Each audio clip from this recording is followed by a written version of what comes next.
Thank you, and good evening, President DeWitt, Superintendent Pilch, and members of the board. It's my honor to have been part of this committee in this process. I am the Nutrition Service Director for District 6 schools and a proud father of 3 students currently enrolled in our district and 2 District 6 graduates. After reviewing the polling results and viewing detailed presentations from the District 6 staff filled with data about the financial impact of various needs of the district, and considering the information gathered from the many community input sessions, it was time for the committee to get down to the business of making a recommendation for the board. So at our final meeting, the committee broke up into 4 small groups with representatives from each of the stakeholder groups of business leaders, community members and parents, district administration, and school-based staff being placed in each group. And each group was given some basic information about expenses and possible scenarios from which they could formulate their recommendations, which you will hear next. As you now hear the 4 recommendations, please keep in mind the following, that all of the recommendations consider that the mill levy override amount would be equal to $12 million annually. And of this, all groups took into consideration that roughly $2.8 million would be used for our charter school partners. All groups assumed that the mill levy override would sunset in 7 years, an issue that is important to our community. And lastly, all of the dollar amounts that you see from each of the presenters are representing annual expenditures. So I was part of Group 1, so I'm going to present our recommendations to you. Our group, of course, took into consideration all of the information presented from the various meetings and the volumes of data that were presented to us. So first of all, Group 1 felt strongly that while we consider our schools to be safe places already, there was definitely a desire to continue to make safety and security improvements by investing first in attendance liaisons that have been absent from the district for a number of years that have really helped support some of our struggling students and keeping students in their seats so that they make it to graduation. And secondly, by implementing security cameras at the district secondary schools, starting with high schools, which we felt was a wise one-time investment of these dollars. We would also recommend setting aside enough funds to purchase 3 diesel buses per year to replace our aging fleet, and $1 million to be utilized for facility projects that are of the most immediate need to keep our buildings safe. Group 1 felt strongly that the major chunk of the funds related to the mill levy dollars should be spent in areas that have a direct impact on students and student learning. And so with this in mind, we reserved $4.2 million for personalized learning services, which includes funds to support textbooks and curriculum purchases, technology, and more importantly, funds to support the infrastructure for technology, along with support for both struggling and high-achieving students. And lastly, Group 1 was dedicated to providing funds to help bring our salary schedules to market value so we can hire and maintain quality staff, teachers and others, no matter their job title, and maintain our current class sizes across the district. So unless there are any questions about the information from Group 1, I want to thank you for the opportunity to present our recommendations, and I want to invite Elizabeth up to the podium to review the recommendations from Group 2.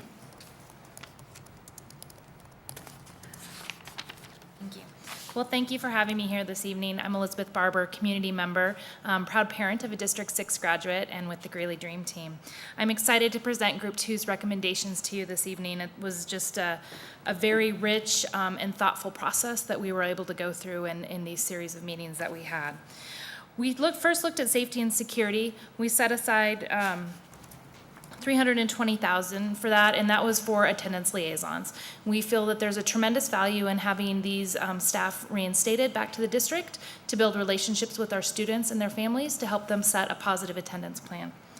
We also thought it was important to look at replacing 6 buses annually for $600,000, and to look, because on average the state buses are 9 years old, the District 6 buses are 14 and a half years old on average. And while we give tremendous kudos to our transportation department because they've kept our buses safe and they've kept them on the streets, there is still a high need for having more buses within our district. And then we set aside $1 million towards capital improvement for deferred maintenance. We know the average age of our buildings is over 44 and a half years old, and currently we're at $300 million towards deferred maintenance costs. And so we know that that's a tiny dent, but it's much needed as we move forward. The next, we also chose to put the largest amount for curriculum and technology to affect students and their needs as they are moving forward. We kind of lumped it in 3 smaller categories. We looked at curriculum, and for us, curriculum meant textbooks, it meant novels for English classes, and it also meant consumables that teachers could have access to if they needed that for smaller classes or specialized classes. We then looked at technology. We lumped that together at $2 million. To us, that meant all of it: devices, digital content, and infrastructure, because we knew if you missed any one of those, you couldn't have a complete packages for your students. And then lastly, we looked at student support. It was important to us to call it student support so that we can be inclusive of all of our students, and that could also include career exploration and career counselors at $750,000. In all 3 of these areas, we felt that we had gained much information from the district on this, and we had trust in them to go forward, and if this were selected, to place the priority of the highest needs first. The last area we looked at was to recruit and retain staff. It was very important for us to set aside that $2 million to classified staff. If we are able to recruit and retain members, we need that in all areas of our district. If we go back and we're able to provide buses, but we have no bus drivers, then we have the same problems there. And lastly, we wanted $1 million set aside for certified teachers so that we were able to maintain the class size. So if there's no other questions, I will send it off to Scott Warner from Group 3.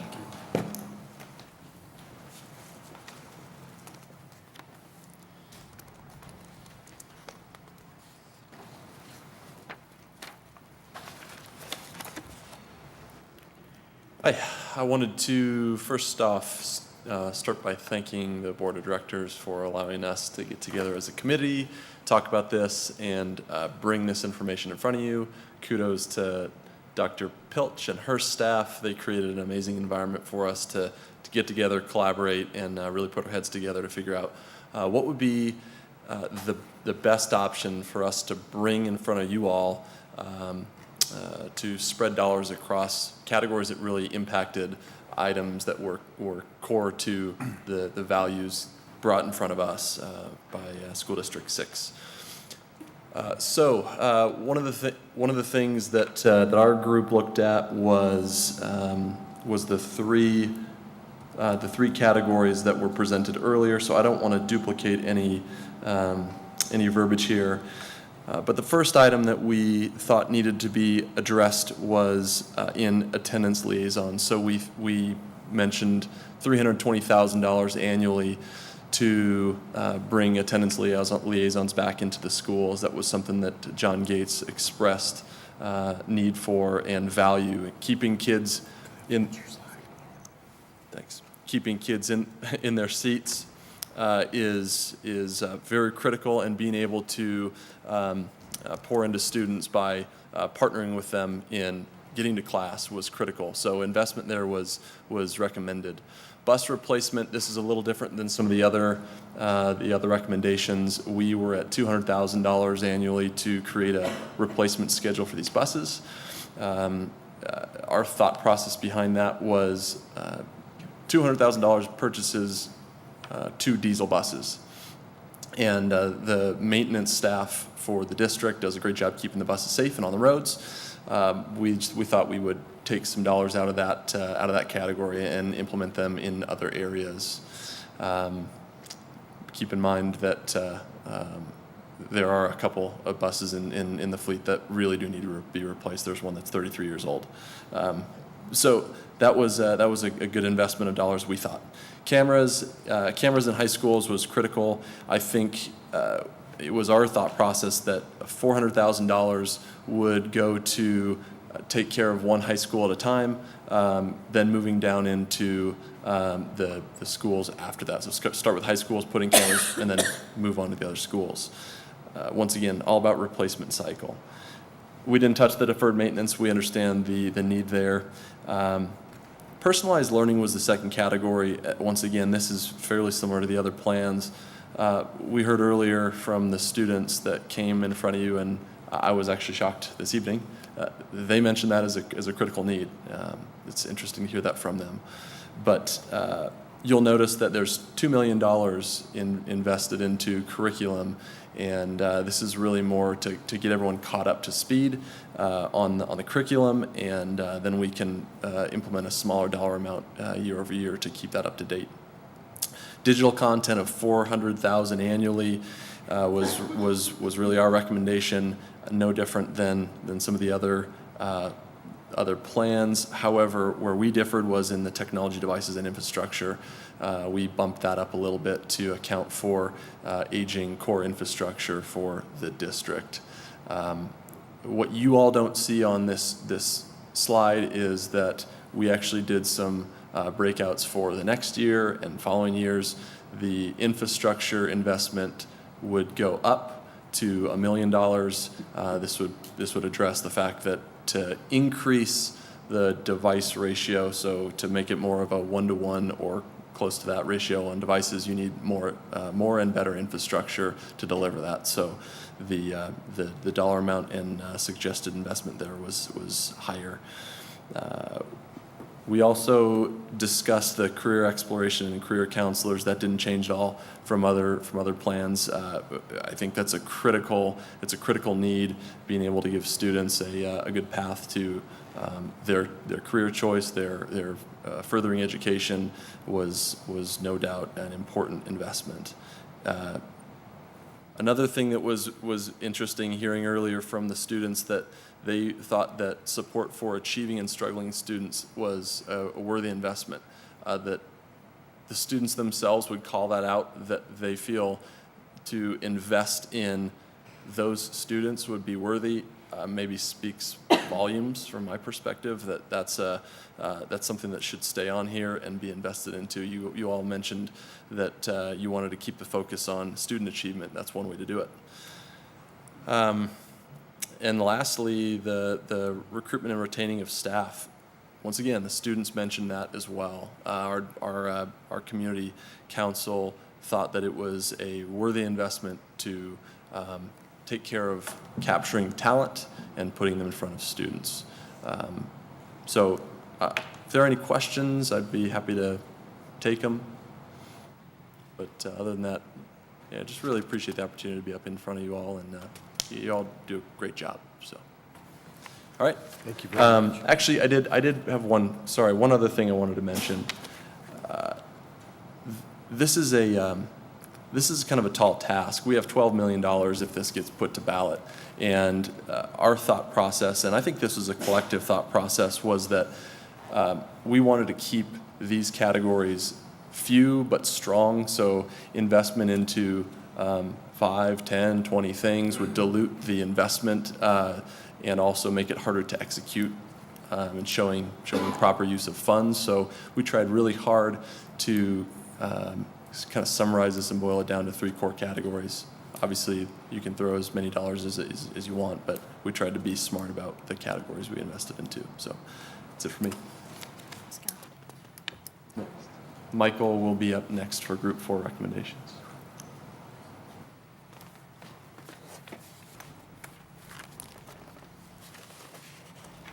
Good evening.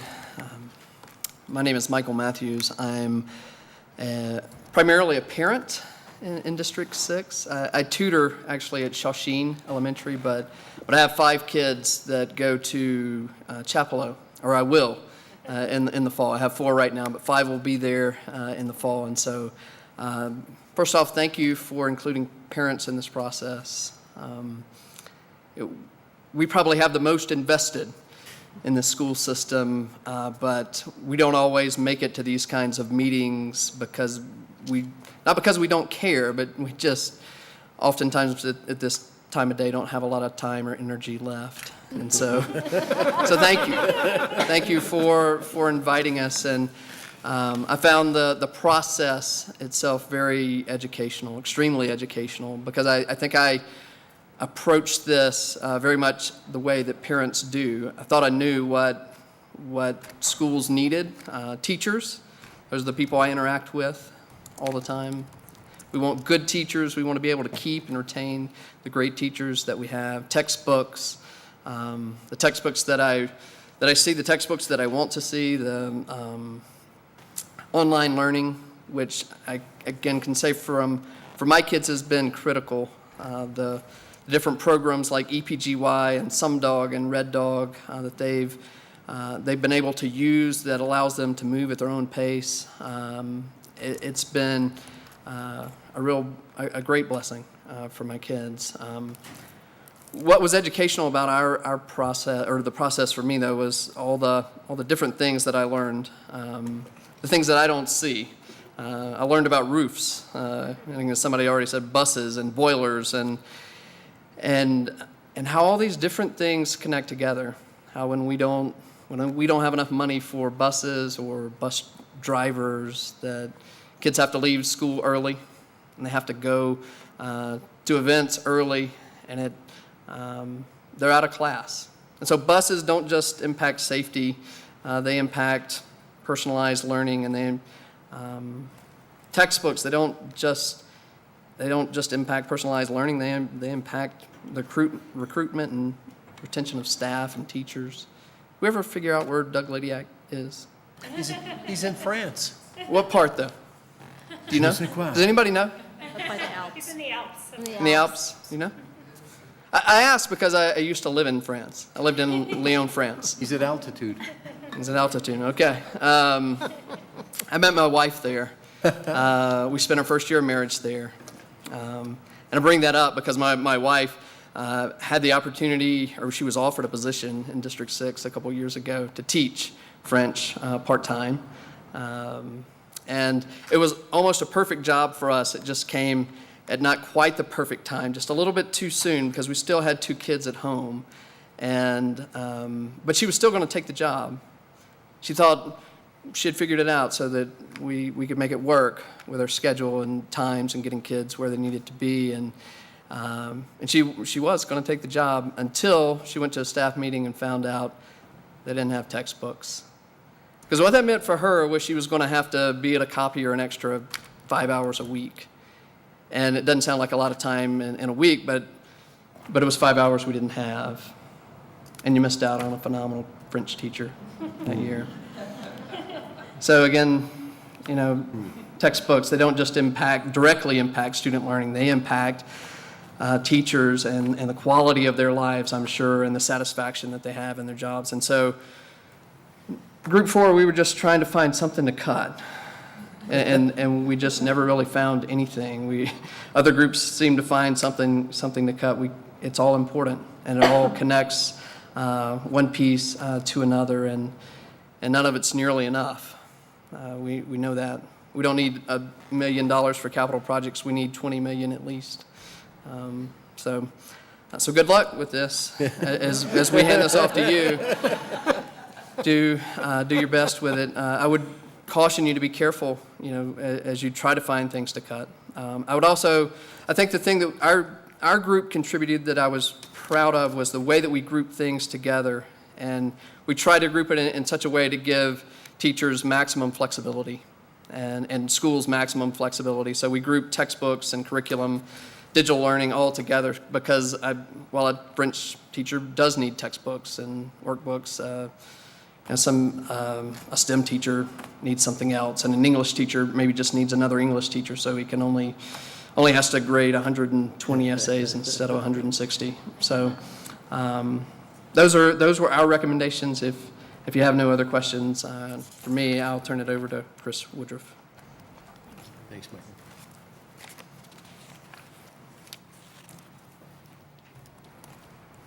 President DeWitt, I would like to introduce Chris Woodruff, who is the Weld County Assessor, who will now give you some information on what is a mill levy override and how this particular proposal would impact our taxpayers.